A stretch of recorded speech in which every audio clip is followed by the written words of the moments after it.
പ്രതിരോധ മേഖലയിലെ ഇടപാടുകൾക്ക് വേണ്ടി മാത്രമാണ് ഈ മോദി ട്രംപ് കൂടിക്കാഴ്ച എന്നുള്ള കാര്യമൊക്കെ നേരത്തെ വക്താക്കൾ തന്നെ പറഞ്ഞിട്ടുള്ള കാര്യമാണ്. നോക്കൂ, ഇതെല്ലാം ആൾക്കാർ അവരുടെ അഭിപ്രായങ്ങൾ പറഞ്ഞോട്ടെ.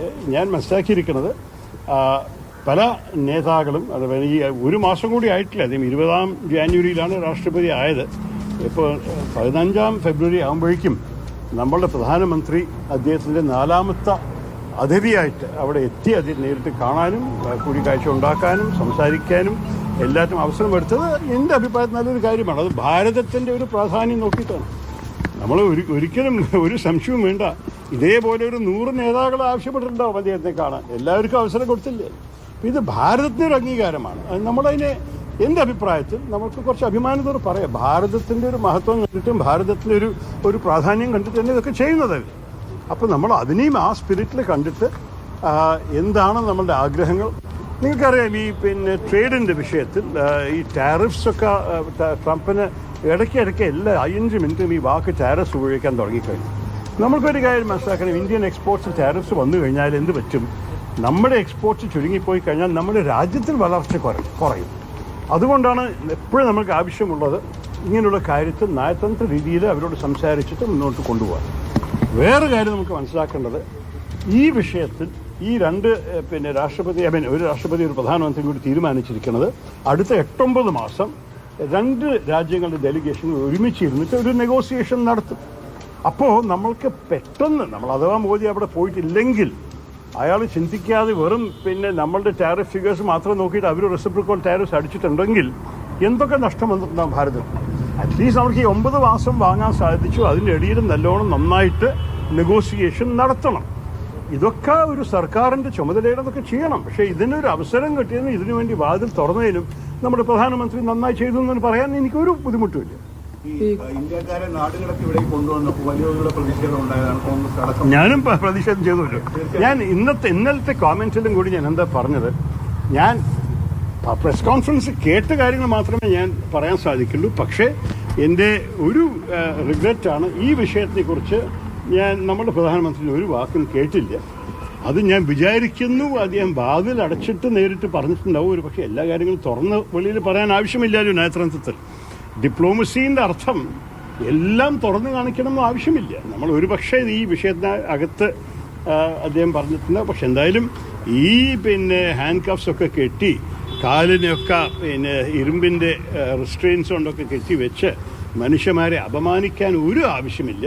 ശരി, അവർ ഇല്ലീഗലായി വന്നു, നിങ്ങൾ അവരെ പറഞ്ഞയച്ചു, അതന്നെ അവരുടെ പണിഷ്മെൻറ്റ്. ഇനി എന്തിനാണ് ഇതൊക്കെ ചെയ്യാൻ ആവശ്യം?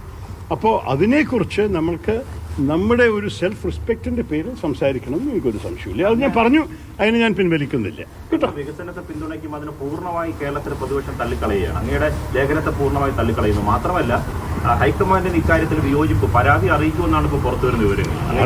അറിയിച്ചാൽ കേൾക്കാൻ എന്തൊക്കെ പറയാനുള്ളത്. ഞാൻ എഴുതിയത് ഒരിക്കലും നിങ്ങൾ എൻ്റെ ലേഖനം ഒന്ന് വായിച്ചു നോക്കുക. അതിനെക്കുറിച്ച് സംസാരിച്ചിട്ട് കാര്യമില്ല. ഒരു വാചകം കൂടി അതിൽ ചൂണ്ടിക്കാണിക്കാൻ ആൾക്കാർ തയ്യാറാണ്, ഞാൻ കേൾക്കാൻ തയ്യാറാണ്. എല്ലാറ്റിൻ്റെയും അടിസ്ഥാനത്തിലും എല്ലാറ്റിൻ്റെയും ഫാക്ട്സ് എഴുതിയിട്ടും ആവശ്യമുള്ളവിടെ സംശയം പറഞ്ഞിട്ടും ആണ് ഞാൻ എഴുതിയിരിക്കുന്നത്. അതെനിക്കറിയില്ല. വികസനത്തിന്റെ കാര്യത്തിൽ നമ്മൾ രാഷ്ട്രീയ വ്യത്യാസങ്ങളൊക്കെ മറന്ന് വികസനത്തിന്റെ കാര്യത്തിൽ കേരളത്തിന്റെ ഇന്ത്യയുടെ വികസന കാര്യത്തിൽ എല്ലാവരും ഒന്നിച്ചു നിൽക്കേണ്ടതല്ലേ? അതാണ് ഞാൻ എഴുതിയിരിക്കുന്നത്. നിങ്ങൾ അതന്നെ ഞാൻ പറയാൻ ആർട്ടിക്കിൾ വായിച്ചു നോക്കൂ. ഞാൻ അതന്നെ പറഞ്ഞത്. ഈ ഇപ്പൊ ഭരിക്കുന്നവരും കൂടി നാളെ പ്രതിപക്ഷത്താവുമ്പോൾ അവരും ഇതിനൊപ്പം നിൽക്കണം എന്നാണ് ഞാൻ ആവശ്യപ്പെട്ടിരിക്കുന്നത്. അതിപ്പോ ചൂണ്ടിക്കാണിച്ചത് നല്ലൊരു കാര്യമല്ലേ? ഇനി അവസരം വരുമ്പോൾ ഭരിക്കുന്ന സമയത്ത് ഒരു രീതിയിൽ പ്രവർത്തിക്കുന്നു, പ്രതിപക്ഷത്തിൽ വേറെ രീതിയിൽ പ്രവർത്തിക്കുന്നു, അങ്ങനെ വേണ്ടല്ലോ. നമ്മളെല്ലാവരും ചില അടിസ്ഥാന മൂല്യങ്ങളും ചില അടിസ്ഥാന വിശ്വാസങ്ങളും മുന്നോട്ട് പിടിച്ചുകൊണ്ടിരിക്കണം. അല്ല, കോൺഗ്രസ് പറയുന്നത് അവർക്കുള്ള ക്യാപ്സ്യൂൾസ് കിട്ടുന്നില്ല, എല്ലാ ക്യാപ്സ്യൂൾസും BJPക്കുള്ള അനുകൂലമായ ക്യാപ്സ്യൂൾ കിട്ടുന്നു, CPMന് ക്യാപ്സ്യൂൾ കിട്ടുന്നു, കോൺഗ്രസിനൊരു ക്യാപ്സ്യൂൾ കിട്ടുന്നില്ല. എന്ത് ക്യാപ്സ്യൂളാണ് നിങ്ങൾ ആഗ്രഹിക്കുന്നത്? പ്രതികരണങ്ങളെല്ലാം അവർക്കുള്ള അനുകൂലമായിട്ടാണ് ഭരിക്കുന്നത്. നിങ്ങൾ എന്താണ് ഒരു ചെറിയൊരു വെല്ലുവിളി നിങ്ങൾ തരാം. നിങ്ങൾ പോയി ട്വിറ്ററിൽ കയറി നോക്കിക്കോളൂ. എത്ര തവണയാണ് ഞാൻ കോൺഗ്രസിനെ കുറിച്ചും കോൺഗ്രസിന്റെ സ്റ്റാൻഡ് പറഞ്ഞ പല വിഷയങ്ങൾ അവരുടെ ട്വിറ്റർ ഹാൻഡിൽ അവർ എത്ര പ്രാവശ്യം ഇട്ടിട്ടുണ്ടോ നോക്കിയാൽ മതി. അത് മാത്രം നോക്കിയാൽ മതി. ബംഗാളിലെ കമ്മ്യൂണിസ്റ്റുകളെ പോലെ കേരളത്തിലെ കമ്മ്യൂണിസ്റ്റുകളും മനസ്സിലാക്കി കഴിഞ്ഞു. താങ്കൾ അങ്ങനെ കരുതുന്നുണ്ടോ? കമ്മ്യൂണിസ്റ്റുകൾ അങ്ങനെ മുതലാളിത്തമാണ് വഴി? അതെല്ലാം ചൂണ്ടിക്കാണ്. ഈ സ്റ്റാർട്ടപ്പ് ഓൺട്രപ്രണർഷിപ്പ് എന്താണ്? കമ്മ്യൂണിസ്റ്റുകാർ ചൈനയിലും ചെയ്തു, അത് കഴിഞ്ഞ് ബംഗാളിലും ചെയ്തു, ഇപ്പോൾ കേരളത്തിൽ ചെയ്തത് നല്ല തന്നെ. നമ്മൾക്ക് സാധാരണക്കാർക്ക് അവരുടെ ഊർജ്ജയും അവരുടെ ആ ഇനിഷ്യേറ്റീവും ക്രിയേറ്റിവിറ്റിയൊക്കെ ഉപയോഗിച്ചിട്ട് നമ്മുടെ സംസ്ഥാനത്ത് വളർച്ച കൊണ്ടുവരട്ടെ. അത് കമ്മ്യൂണിസ്റ്റുകാർ അവസാനത്ത് പഠിച്ചു എന്ന് എനിക്ക് വലിയ സന്തോഷമുണ്ട്. എനിക്കൊരു കുറ്റമില്ല. ഞാൻ ഇതാണ് കുറേ വർഷങ്ങളായി ആവശ്യപ്പെടുന്നത്. എൻ്റെ പണ്ടത്തെ പ്രഭാഷണം കേട്ടോളൂ, ഇപ്പോഴല്ലെങ്കിൽ കഴിഞ്ഞ തെരഞ്ഞെടുപ്പിൽ പറഞ്ഞതൊക്കെ കേട്ടോളൂ. അതന്നിപ്പോൾ നടക്കുന്നത് എങ്ങനെയാണ് അതിനെ ഒഴിവാക്കാൻ സാധിക്കും?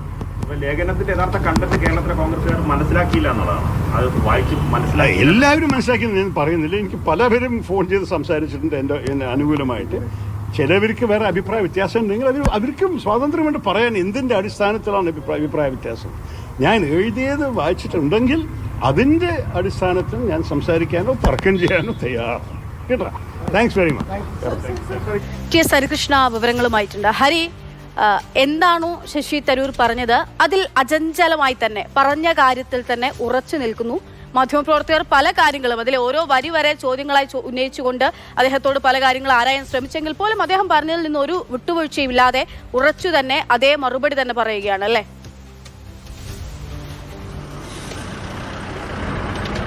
ഉറപ്പായിട്ടും ശശി തരൂർ പറയുന്ന ഏറ്റവും പ്രധാനപ്പെട്ട കാര്യം താൻ എന്തുദ്ദേശിച്ച് എഴുതിയ ലേഖനം, ആ ലേഖനം കൃത്യമായി വായിച്ചു മനസ്സിലാക്കാതെയാണ് ഓരോരുത്തരും പ്രതികരിക്കുന്നത് എന്നുള്ള രീതിയിലാണ് അദ്ദേഹം പറഞ്ഞു വെക്കുന്നത്. അദ്ദേഹം പറഞ്ഞ നിലപാടിൽ നിന്ന്, അദ്ദേഹം ലേഖനത്തിൽ എഴുതിയ നിലപാടിൽ നിന്ന് ഒന്നുപോലും അദ്ദേഹം പിന്നോട്ട് പോകുന്നില്ല.